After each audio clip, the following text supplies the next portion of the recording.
All right, everybody. It should be live right now. So we will welcome everybody to the May meeting. Boy, it's May already. The May meeting of the Grand Strand Astronomers, and thank our friends from the Low Country Stargazers for joining us as well. Um, again, welcome to our regular meeting. Haven't had before we get started, just make a few little things. Haven't had very much good luck with observing in the in basically this whole year. But we had a pretty good night in April when we were out there. So it was a pretty clear night at Hampton. We go to Hampton Historic Site at Hampton State Park, and we had a pretty good night out there where we had we actually had really good conditions, and we were able to get some nice galaxies and stuff. Of course, didn't happen in May, and we got clouded out, and again, so we've had only one this year. I just remind everybody our next observing session is going to be June 8th on Saturday, again at Hampton. So if conditions are good, hopefully we'll get some good conditions and we can get some good observing. I do remind everybody to bring bug spray because the bugs are already out at Hampton, but they aren't too bad. But they will be out there in force. And Gerald, do you have any other things you want to say before we get started?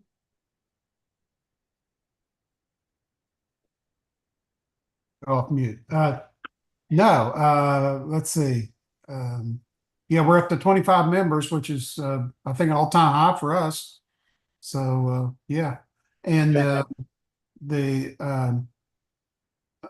Astronomical League has sent in a ballot. They're holding elections, and each club is to submit one vote. So I think the way we did that last year, I just sent it to the club and said, "Hey, I'm going to vote, for us unless somebody has, objections." But they're electing officers. So yeah, that's about the only club business I have. Well, the only other thing I have is, of course, we got to open nominations for our club officers. Oh, it's that time Uh, again. it's that time of year again, so we'll take them either in person or electronically. We can do them electronically, I guess, over email. Anybody can put themselves in and can nominate themselves, and someone just has to second them, and then we'll try to have our elections at the next meeting. That's pretty much it, unless anybody has any specific questions. But of course, I'm very pleased at tonight's speaker. I'm glad we have such a great speaker. Have Professor Jeanette Myers from Francis Marion University. She's going to talk a little bit about, well, I'll probably talk quite a bit about the sun, the current solar cycle, and recent astronomical events associated with that. I'll actually let her introduce herself because I'm sure everybody tired of hearing me talk. So take it away, Professor Myers. So hello there. Let me go ahead and share my screen and pull up my presentation. And let's see that. All right. So I should be able to see my screen right now. And I don't know, can you see my pointer moving around on my screen? Okay, good, because I'm going to need my pointer. So like you said, I am Professor Jeanette Myers. I teach at Francis Marion University. I'm in the Department of Physics and Engineering. I predominantly teach astronomy, but I can teach physics as well. And so I wanted to kind of look at understanding the solar cycle. And so I kind of put together this presentation to cover the solar cycle as well as what happened on May 10th. And so I want to talk a little bit about who I am and give you a little bit of my background. And I'll talk about the Dewey Planetarium and the FMU Observatory.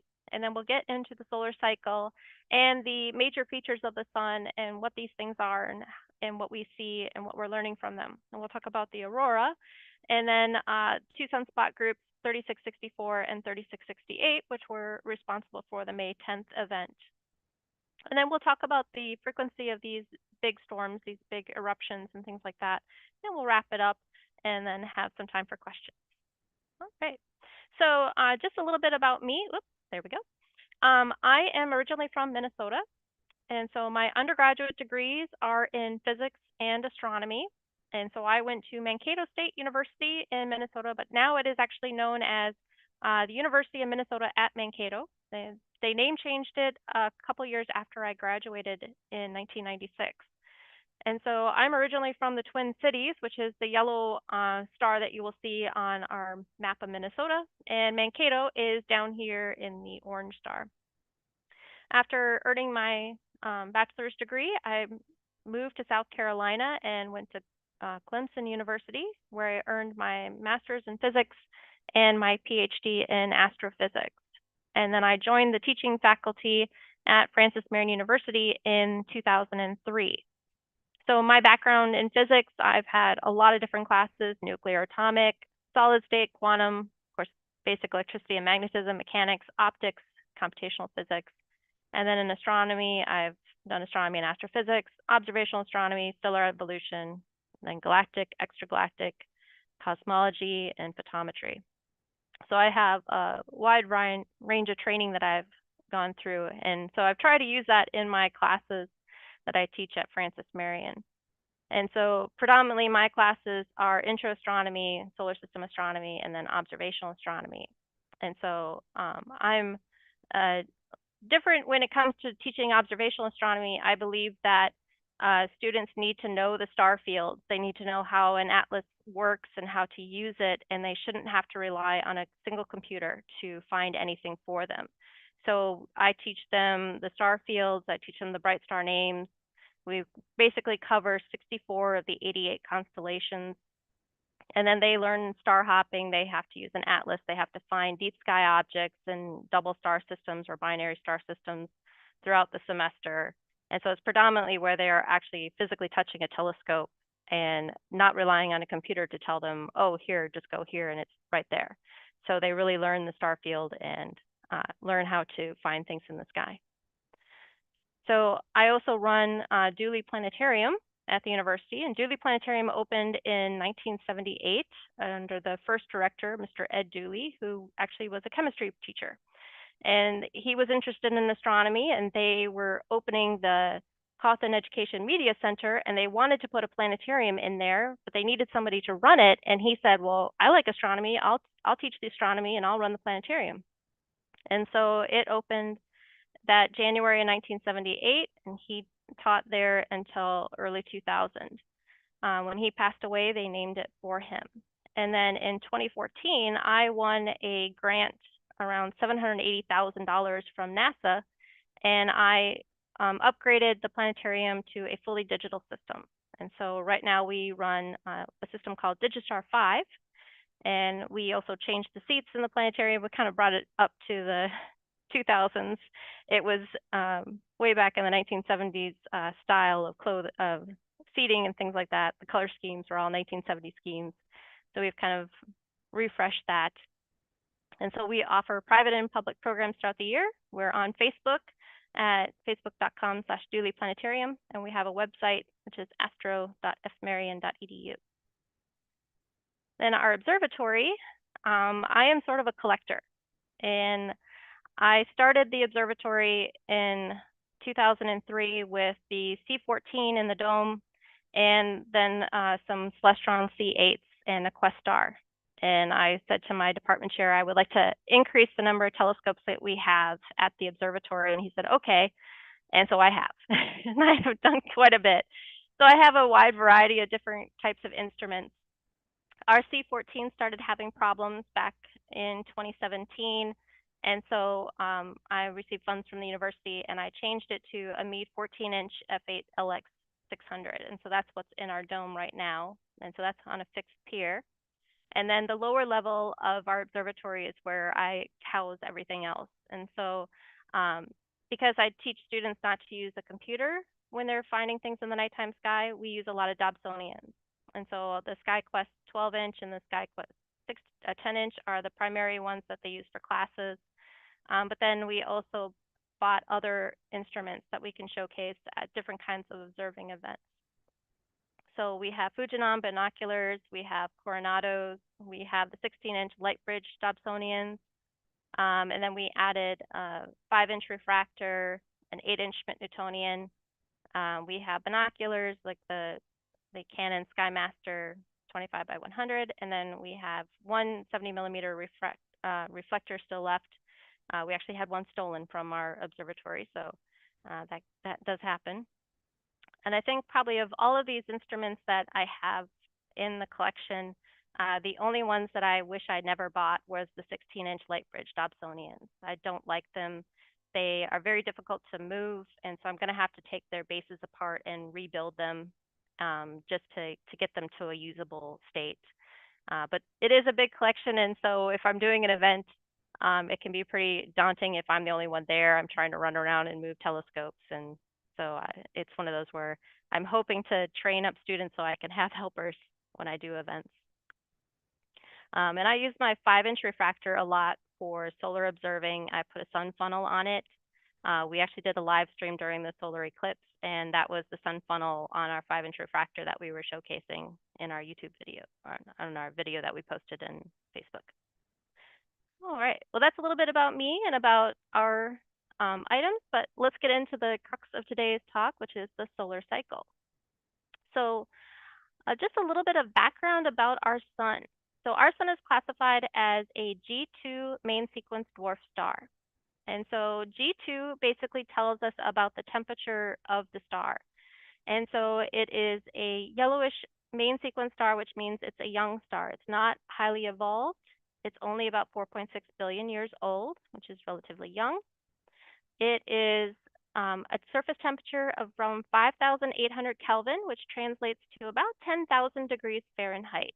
And so it's a nice hot star. It's currently in a state called hydrostatic equilibrium. And that means that the energy that it is producing in the center is balancing against the crush of gravity that is trying to make the sun get smaller in size. And so right now, there is a perfect balance between those two forces, and the sun basically is not changing its size. And its energy output is remaining relatively constant. And so we have satellites that measure the solar flux, and this solar flux value has stayed very nice and constant for many, many, many years. And so our sun is not undergoing any massive changes, and it won't undergo any massive changes for at least another 5.4 billion years. So we've got quite a long time with our sun kind of staying in the state that it's in right now. So when we look at the sun, then what we're looking for is the surface changes that we see, its appearance itself on the face of the sun. And that's really what the solar cycle is kind of measuring and talking about, is these surface appearances that change over time. And this cycle takes roughly 11 years on average to go through these major changes. Now, I do want to highlight that this is an average. And when you do an average, you have low numbers, you have high numbers. And so there are some of these cycles that can go very, very quickly, maybe 9 years or less. There are other cycles that take longer to go through, could take 14 years to go through a cycle. So this is an average of about 11 years. And so it's never an easy thing to then predict when exactly will the next cycle really start. You can't assume it's going to be exactly 11 years from now. So to give you an example of what we mean when we talk about the cycle changing and the appearance changing, this is an image of the sun taken during a minimum. And so this minimum is from, I believe, 2022. And so here we see a sun where there's basically no features. You're not seeing any sunspots on it. And then, but in 2014, when we had a maximum, the image looked like this. And we saw lots and lots of sunspots where we were peaking out over 200 sunspots in the Wolf number count as we were looking at the sun. And so we can go from time periods where it's incredibly active, where everybody wants to get out their solar telescopes and take pictures of the sun. And then we can go through these time periods where the sun is much quieter and it's not showing as much activity.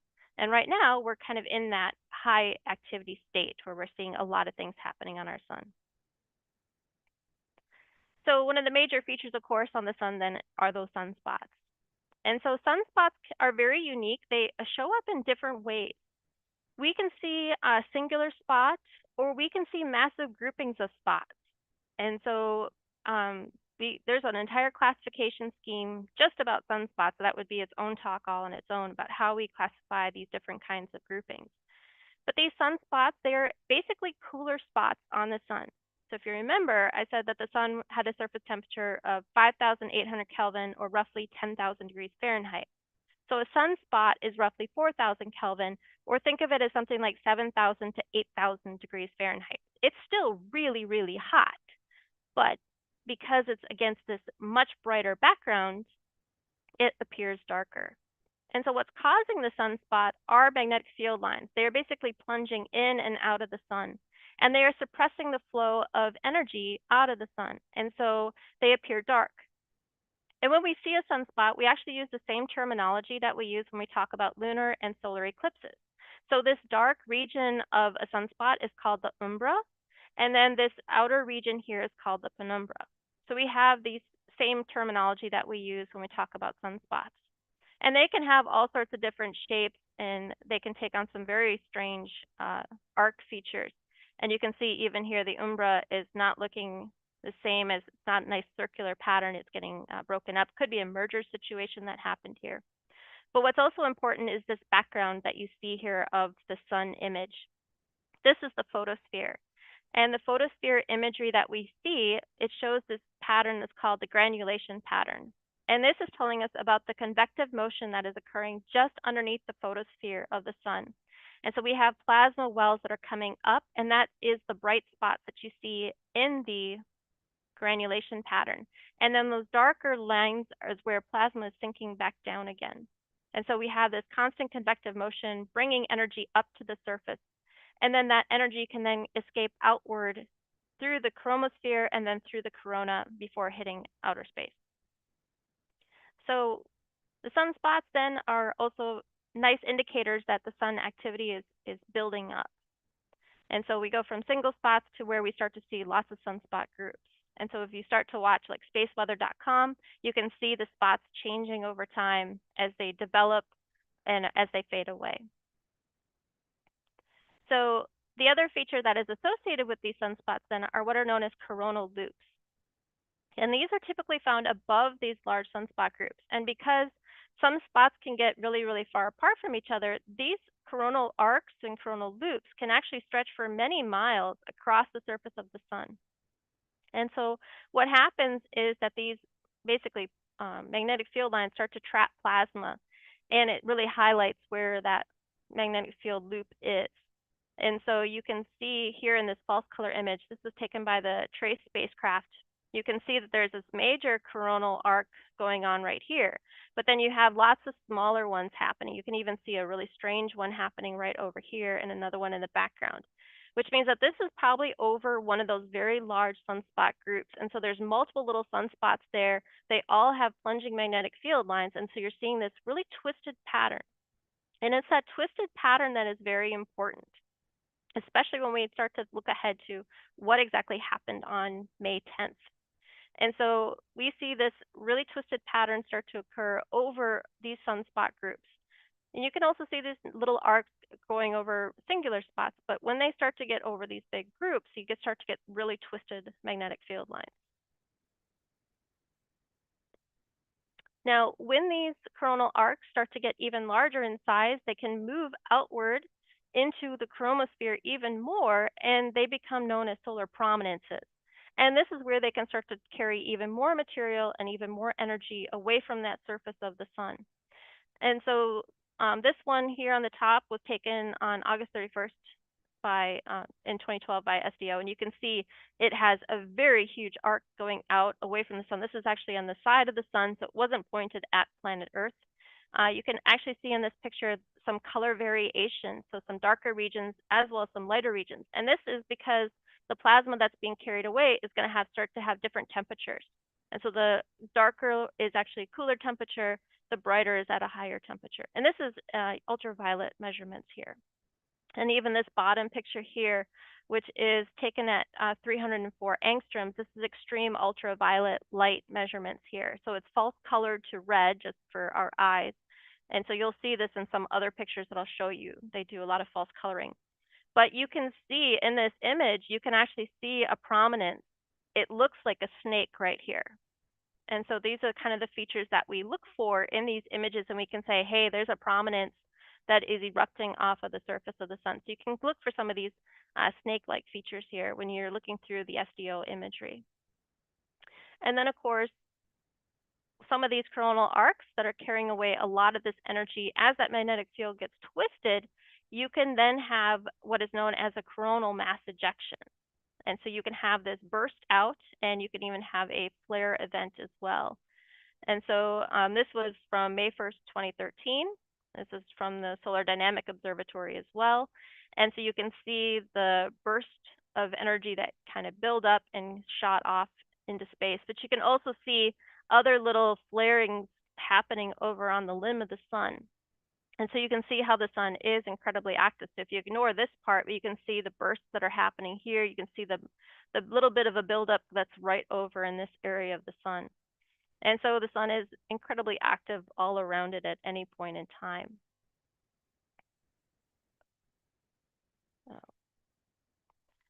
So when these solar flares occur, what's happening is it's those magnetic fields that are getting incredibly twisted. And so they're rising above the surface of the sun, and they start to kind of get choked. And there's a point where these magnetic field lines just snap. And as they snap, the energy bursts out from that has been built up inside this big arc that has been rising from the surface of the sun. And so you can see here, these are the different wavelength bands that Solar Dynamic Observatory monitors the sun in. And so many of these are, again, extreme ultraviolet. And so we see the false coloring, but you can see the buildup and the twisting nature of these magnetic field lines and how they're getting choked, they're getting so twisted. And then finally there's that release, and you can see here some of that energy that's being shot out with that release. And so these really will develop some of those major solar flares. Now this is on the limb of the sun, so this was not an Earth-pointed event when this one occurred. So that gets us to the aurora. So sometimes not only do we have particles coming from the sun itself through the solar wind, but sometimes we get these flares and activities that are pointed right at us. And so what happens is that burst of material, that plasma, is carrying charged particles and energy. So you get high energy photons, but you also get hyperaccelerated particles, electrons and protons. And they are being thrown out into space. And so this stuff can interact with our magnetic field.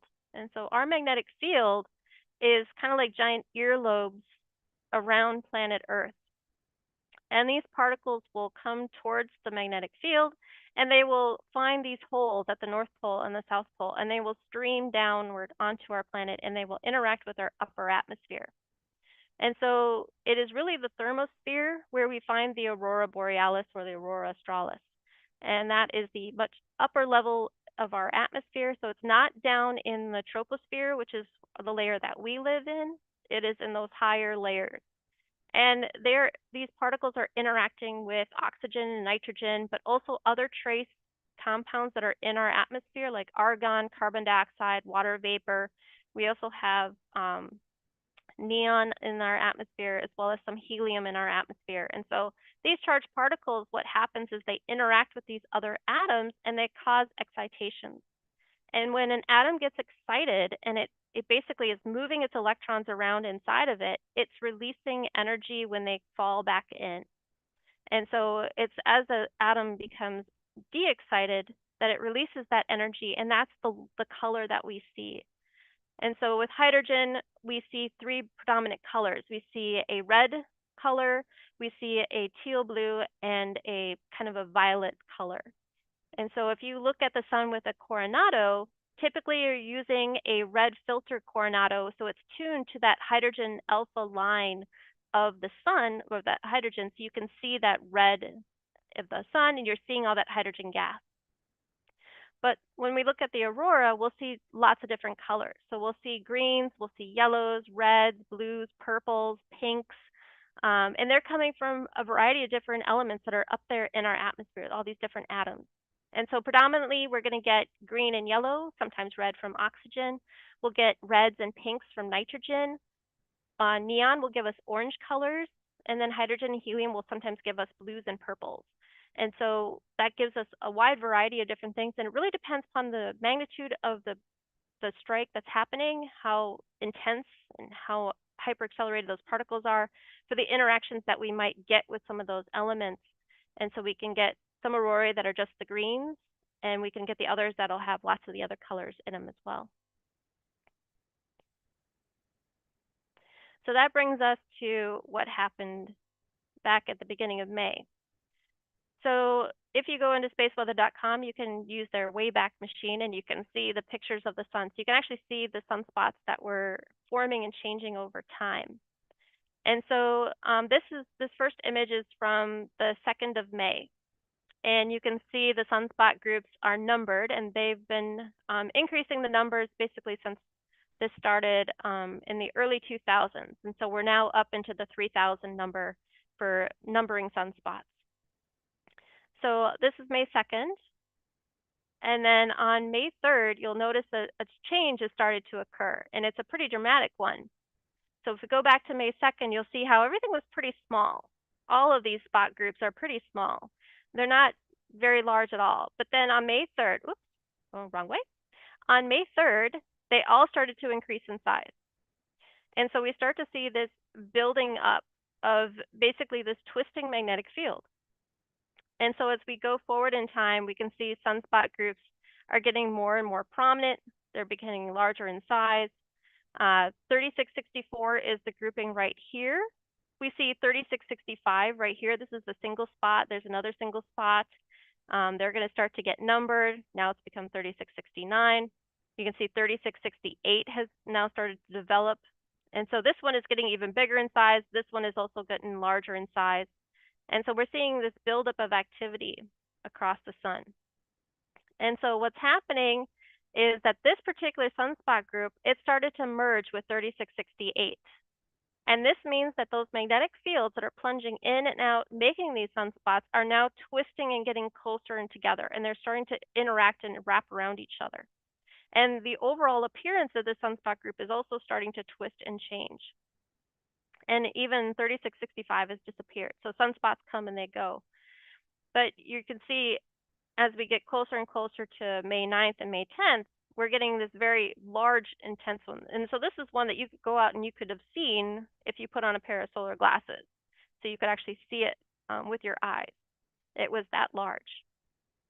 So my friend who runs the planetarium at the Transportation Museum in Lucerne, Switzerland, took the Solar Dynamic Observatory images and kind of made this little mini movie to show you what happened to the Solar Dynamic Observatory. This is a spacecraft. And so this is Mark Horat, who runs the planetarium there. He created this video for us. And so you'll see, here's another switch to that extreme ultraviolet, and you can see right here, see how it's becoming, you're seeing those arcs, but see how the arcs are starting to twist and they're starting to get more and more compacted. So this is that buildup, this is that increasing magnetic field density in this area here. And so starting early on the 8th, but really on the 9th, around 2 o'clock Eastern Daylight Time is when we saw the big event. And so if you watch, it's about to happen. That was the solar flare shooting out. And of course, when Solar Dynamic Observatory is watching it, it got hit. And so you see it actually bounce around as it was interacting with these particles that were flying by. And so that was the solar flare event so those twisted magnetic field lines snapped and sent out that large amount of energy toward planet Earth.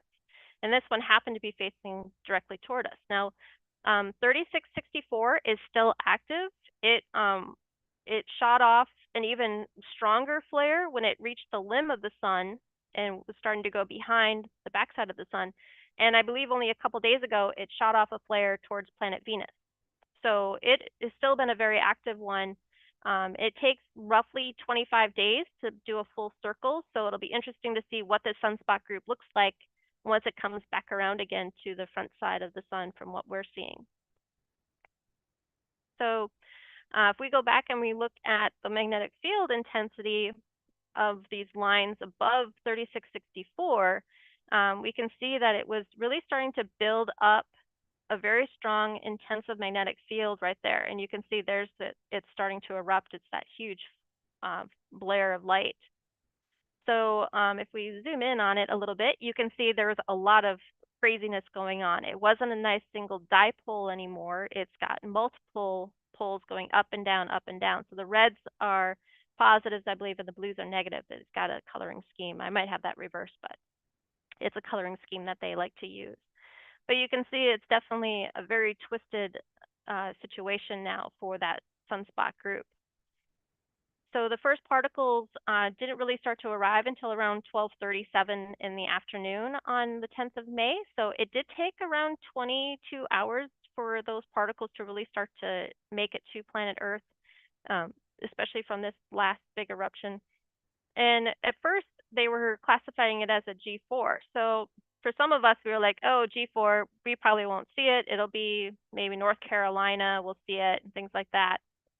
And so my sad tale is that I forgot to go out and look. I was busy talking to my brother, and we were planning my parents' 52nd wedding anniversary. It was late at night. I was tired. I decided I would watch a movie. So I watched a movie. The movie ended, and I was like, I'm really tired. I'm going to go to bed. And I went to bed, and I forgot to go outside. I woke up the next morning, and all my friends in Florida were posting pictures of the aurora that they saw in their backyard. So I missed out. So very close, but no cigar for me. So I will definitely pay attention the next time I hear about it. But finally, it was classified to be a G5, which is a very extreme solar flare, but it is not the largest solar flare experience that we've ever had. We've had stronger ones in the past. And so I have a colleague through the Digistar network who posted some video from northern Minnesota, so we can see the colors in the aurora that happened from this event on May 10th. And so there we have an all-sky camera, and you can see we've got the pinks showing up very nicely. We're getting a lot of the hint of the green around the horizon. You can see some satellites passing on through. And as it really starts to get more into the intensity of the storm, which is around the 11:30 time period or so, we'll actually see the purples show up. And so remember, purples is meaning you're interacting with hydrogen, with helium, things like that. So you can see some of that purple shades that are showing up in the aurora.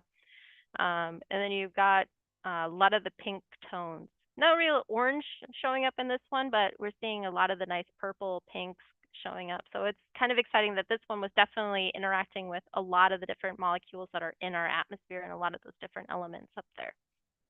And so there's lots of really pretty pictures out there for this particular aurora. But with the solar cycle, everybody wants to know exactly where are we in the cycle and will we have more big storms and things like that. So there have been some very monster storms, and probably the largest one that we have recorded is the one that occurred on the 1st of September in 1859, and it's known as the Carrington event.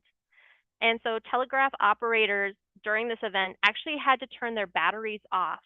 And they noticed that even with the batteries off on their systems, they could still communicate with each other just because of the charge that had been built up on the lines.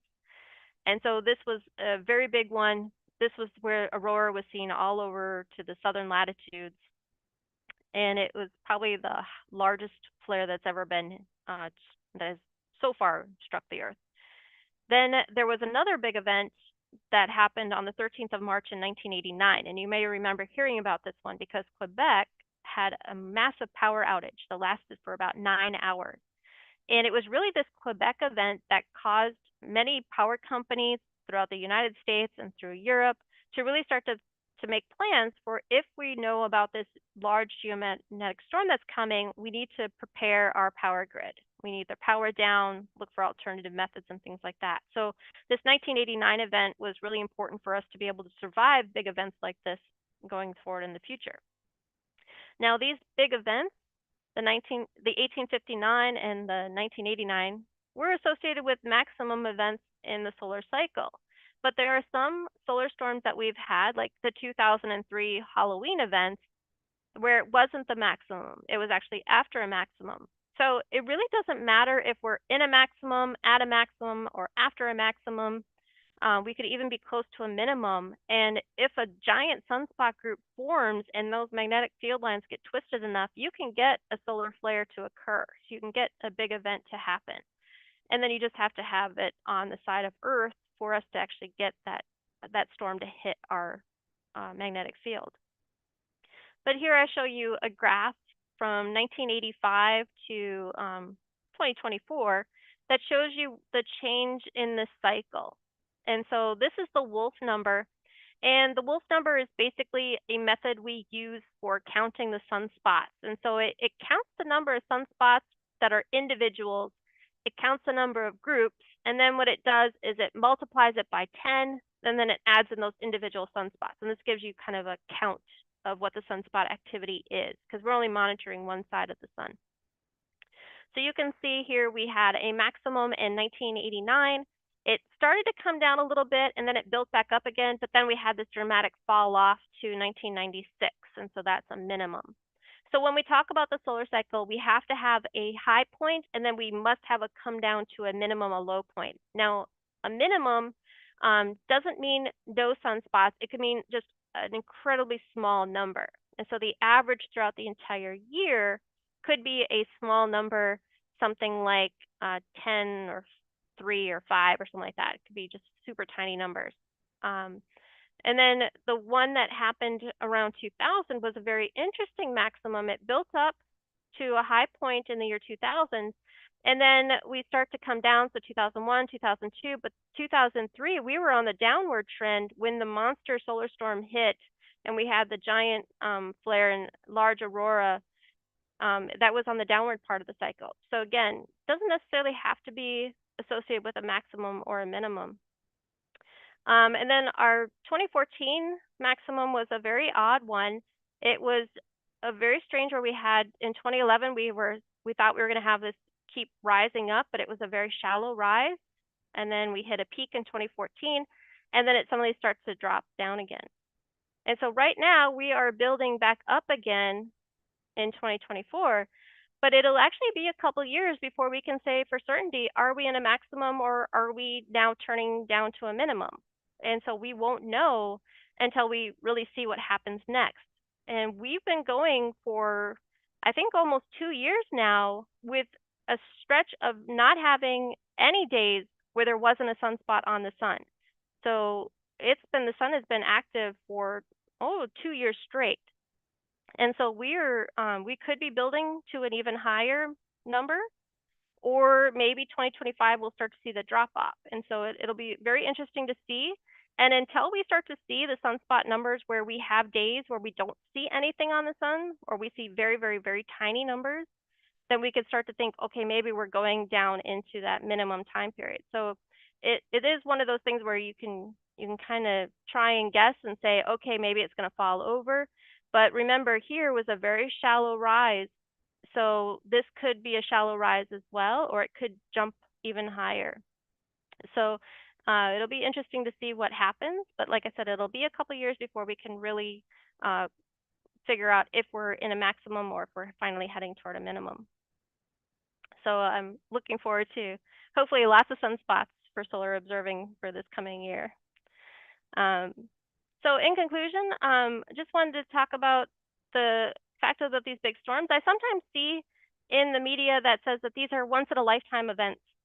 And that's not always the case, because we had a giant one in 2003. They had a big event in 1989.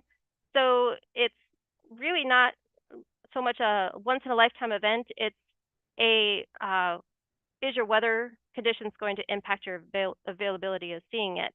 And so I know for the May 10th one, some of my colleagues in Colombia, it was completely cloudy, so they didn't get a chance to see it. But we could have another event this year. We could have an event next year. It could be 3 years from now. So it's really just a matter of how those sunspots are forming on the sun and that twisting of the magnetic field lines. So the chance of you seeing another event is actually pretty good, that you might see another one in the next few years. We do have that sunspot group that is still very active. We've got some others that are shooting off flares as well. So if they are pointed towards us, we might get more auroral activity. And so even during time periods of low, we can still get the auroral activity. So that's kind of a nice way to end. We have an interesting solar cycle and a sun that's not always predictable. That I'd like to thank you for your attention for tonight's presentation. If you have any questions, do please feel free to reach out to me, especially for those of you that are watching the video. You can contact me through my university email, which is jmyers@fmarion, so for francismarion.edu. Thank you. Thank you so much, Jeanette. That was great. Does anybody have any questions? Yes. So- Hi. Oh, go ahead. Yeah, go ahead. Okay. So, do we know exactly what drives the cycle in Not the really. internal layers of the sun? Well, a lot of it is that convective motion that's kind of building things up. It's bringing up a lot of that charged material, but it's really suns, there are stars that are kind of around our class that really develop these sunspots. And so the stars that are incredibly large in size, they don't really have the sunspot activity that our star has. Hmm. And so it is a very interesting, but some of those stars have slightly more, have different kinds of activity going on. If they're more radiative, they won't really have that convective motion. And so this is an interesting one for people that study the magnetic field of the sun to kind of understand that twisting nature of it.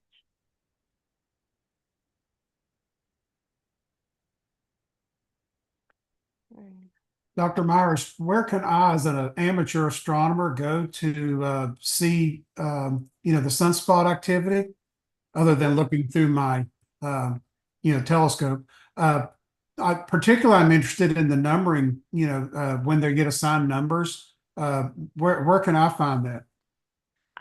So some of that comes through some of the groups that monitor the sun. I'd have to look for one off the top of my head. I think of. I always check spaceweather.com because when they know a sunspot has been given a number, they always add that to their image. And so on spaceweather.com's front page, there's always a current image of the sun, and it'll have the numbering right there. So typically a sunspot has to get to a large enough size, and then they'll give it a number to make sure that it is not something that's in a background noise on the sun. Awesome. Great. And I'll do that. yeah, and we're over 3,000 some spots now that they've been that they've numbered since they started really actively doing this. I think probably since when they started the Solar and Heliospheric Observatory, having TRACE monitoring the sun, that's when they really started numbering these spots and then talking about those particular spots. Dr. Myers, is the 3,000 from the very beginning that we started observing, or is it a shorter time span? No, this is probably this is basically starting from when we had space satellites that were really monitoring the sun. So we've been counting sunspots since the 1700s. Mhm. So Wow. we should actually be way higher than that in Okay. our numbering scheme. So this is really showing us when we had these satellite systems that were basically monitoring the sun daily for us. And so that's really where we could really track these sunspots. And so you can actually go and you can find the sunspot data on the internet, and it will tell you how many different observations went into the sunspot number for the day. And so there are people that do images of the sun, they do sketches of the sun, and they keep track of this for day after day after day. Okay. Dr. Myers, I have a Uh-huh. question, or two questions actually. Sure. One, gosh, years slip by, I have to say. So, okay, maybe 25 years ago already, 30 years ago. God, that's frightening. I was at a star party, I think in Pennsylvania, Mhm. and there were a couple of quite irreverent party attendees who were maybe in their 20s at the time as well. And in the middle of the night, they were shouting and hooping and hollering that they were gonna head to Labrador, to the I think they called it the 98% zone for aurora displays. Labrador is the closest place to see aurora with great frequency, and I'm wondering if you might know anything about that.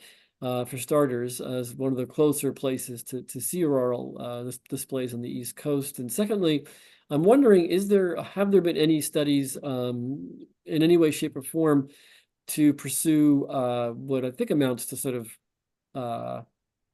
not really verified ideas that somehow the eclipse paths, solar eclipse paths, that is where we have, you know, the shadow cross. We've obviously had two major ones in the U.S., but these paths in some way, shape, or form have physical, geological, or other environmental coincidences. I mean, obviously, having, you know, my mate and I did drive out to Poplar Bluff, Missouri. It was a lengthy journey here from South Carolina. But that whole area from Mexico all the way up through New York State has indeed seen, you know, one phenomenal weather system after another by, I'm sure, pure coincidence. But is there any correlative thing? I'm doubting that science sees it, but is there Yeah, anything? not that I can recall of seeing anything. So I'm not considered an an expert in the solar heliospheric system. So um, that's one I've never thought of before, is if there was any kind of correlation with eclipses and things like that. It'd be interesting to kind of look back at historical data and see if we can do any matching to it. So I'm not aware of anything off the top of my head. I've never heard of a study like that.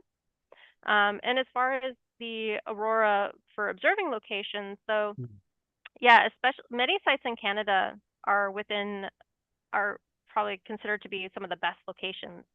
And that's very high upper Midwest. So where I grew up in the Twin Cities, we didn't see the aurora. We had a lot of light pollution. It would have had to have been a monster storm for us to see stuff in our sky. But I have colleagues that are in like Winnipeg and places like that, where they can just go out to the top of their science building and take pictures all night long. So yeah, it's a lot of it is that location and being closer to a geomagnetic pole area where you have the main particles coming in. There is sort of that little zone around it, and NOAA will often put out a map that'll show you an intensity gram that'll see where is the best locations, and a lot of times it's like all of Canada, but not exactly the top most part, but it is that sort of that major swath going through that entire country. And so when a geomagnetic storm gets to be a G4 or G5, which is the intensity, that's when the map will then have the density curve come down closer to where we are. And so a G5 is what will bring it down to the Carolinas and to Florida. But it has to be a very strong storm for us to really see it. Thank you. I have one last question, Dr. Myers. The sun flare energy that hits the earth and, you know, disturbs all of our communications, is that mostly gamma rays or X-rays? What type of electromagnetic energy are we talking about? It's predominantly X-ray. Okay. So it's usually that high energy that is what we're getting hit. And like I said, most of it is hitting our very, very upper atmosphere, what is known as the thermosphere. And so the other layers of our atmosphere, the mesosphere, the stratosphere, troposphere, that density of the material will block those X-rays from really coming through. So it's those aurora are really, really high up in our atmosphere, even though they take over most of the sky, and they look so beautiful. It is really, really high up. So we do have that protective layer in our atmosphere that is keeping us from harmful for those high energy photons that are coming through. And so that's a really good thing. Though we know that some UV can come through, but most of the part, the X-ray is going to get blocked.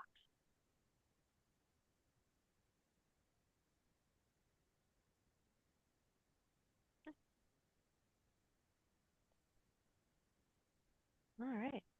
Well, thank you for your attention. Oh, Yeah, I just had one quick question, and I don't. It's kind of esoteric one, so you have to forgive. You'll have to forgive me. But I remember reading a paper, maybe there were a couple by Travis Metcalf and company on the sun, maybe 5-6 years ago, based on a lot of the data they collected from Kepler and other stars that showed that the magnetic there's some evidence the magnetic field changes right around middle age for stars, and they thought that the cycles might be lengthening and all that. And yeah, I got to admit, I don't really keep up with solar science, so I didn't know if you were aware of anything uh, Yeah. regarding any of that, or Well, it's an interesting thing because when you go back and you look at the historical record, and we have these yearly averages from the 1700s, and you go through the different cycles, the time periods between the maximums or even the minimums, it's not uniform. It doesn't show any general trend of being overall increasing or overall decreasing. It is very chaotic at times. And so I think if we go back and we look right here, we can, oops, I hate my mouse at times. Ah! All no right, worries. stop right, nope. All right, so right here, this is our maximum, and it was 1989. And then 2000, we had our maximum. So that's 11 years. But then you look from 2000 to 2014, well, that's 14 years. And so that time period, it's not, like I said, it's not uniform, it's an average. And so sometimes it's a really big gap and sometimes it's a really small gap.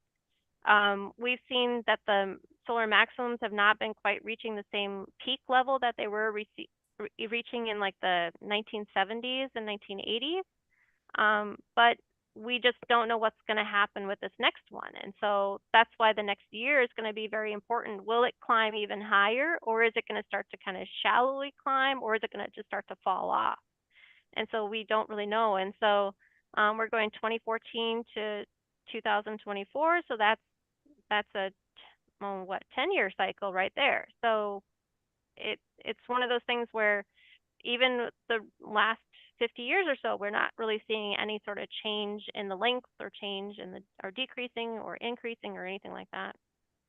It's very chaotic still. Okay, thanks. Mhm.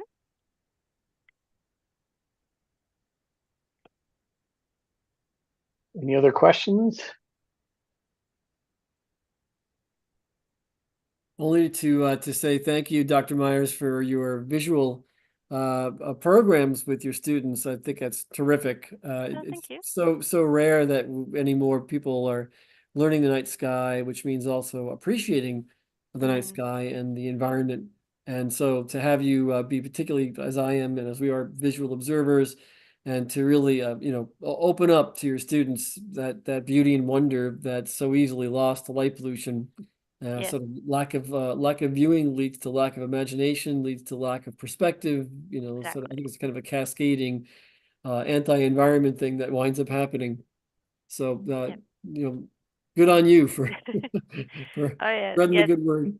yes. I am so cutthroat on making sure that everybody's using their eyes that I don't even allow them to use a finder scope that has a laser.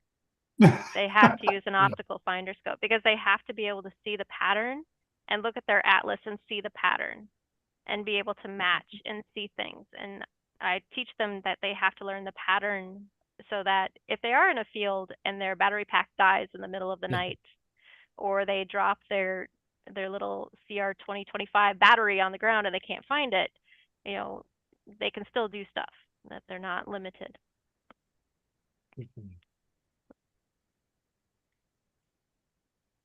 Yeah, interesting. It's an interesting and way interesting thing for observational astronomy.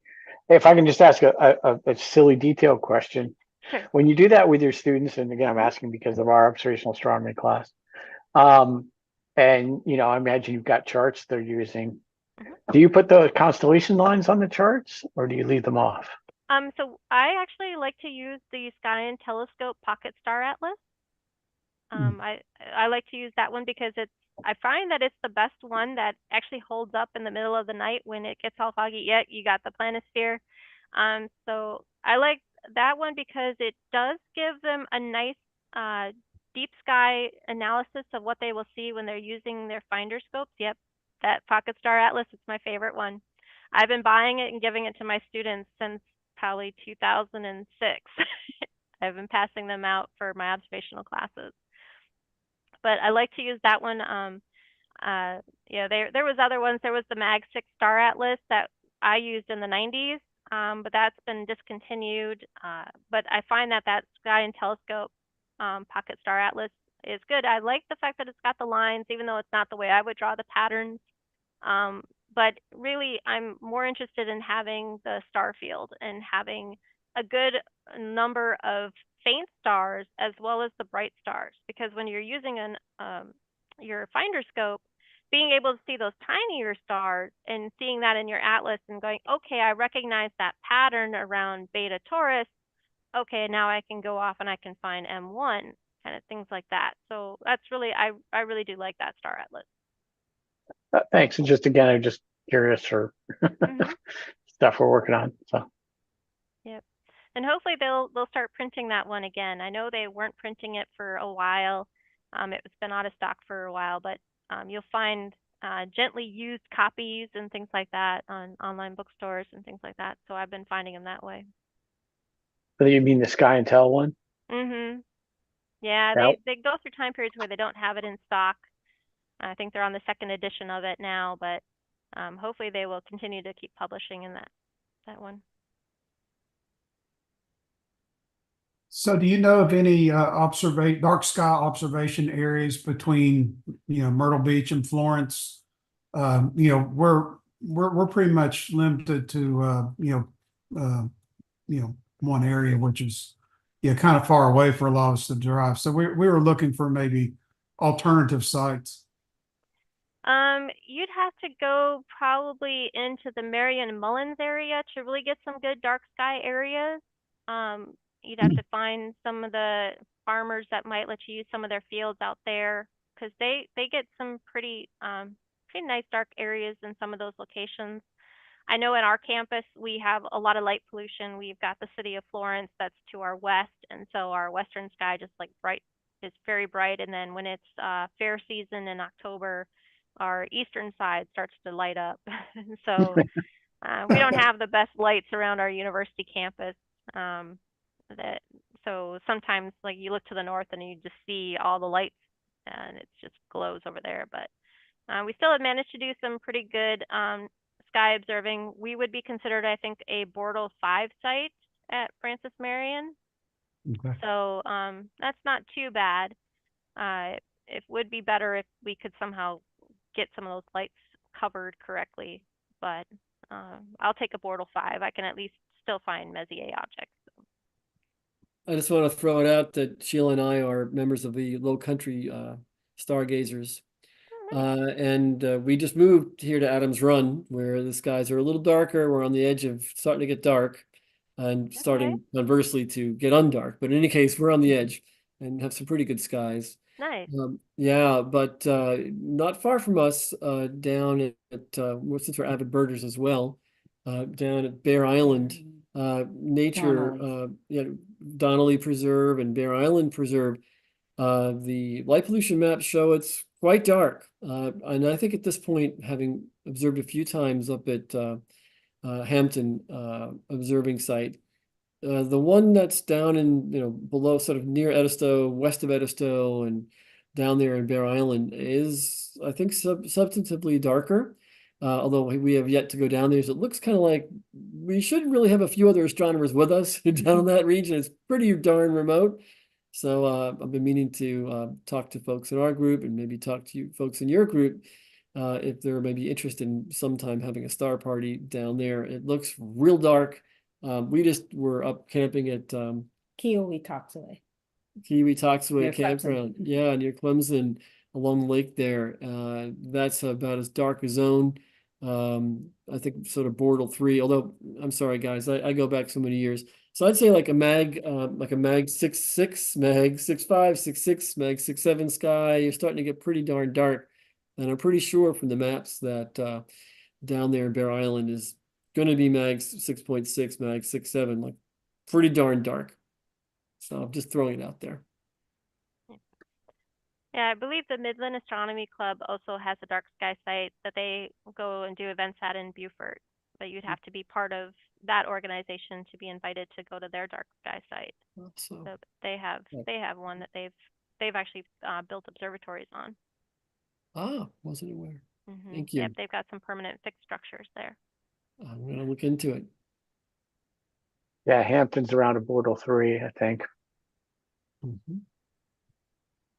Yeah, and then it's always hit or miss if you go up into North Carolina. There's the Earth and Sky Park. They've got a really great site, but with the weather in the Appalachian Mountains, you just never know. Are you going to have a clear night or not? So, but there's a couple of really good sites up in the North Carolina area that have now been designated as dark sky sites. I was in the Catskills for 20 years in Woodstock area, and again, real dark, mag 6.6, mag 6.7. And again, as you said, Dr. Myers, the weather can be, obviously with mountains, it creates weather, so it can be much more challenging. But down here in the low country, you have a much more laminar, more stable environment. So, you know, it's a great place for observing. Ironically, you think mountains would be the place, but not necessarily, you know. So, indeed, and hunting island locally too. I wonder, and I presume that the Midland Astronomy Club. Midland, thank you. Yeah, right, of course. Yeah, they meet at the USC campus Awesome. in Columbia. Great. All right. Yeah. Yeah, well, thanks again, Professor Myers, for all your for a great presentation, really interesting stuff. Oh, thank you. So I'm sorry, go ahead. Oh, I was gonna say I had to rein myself in because I was like I had like 4 talks going at once at one point. I was like, nope. Rein myself in. Well, you're certainly welcome to come back anytime and present another talk. So, sure. So we really appreciate it. Does anybody have anything else? Well, actually, let me go ahead and close the live recording, then I'll just ask if anybody has anything else. So anybody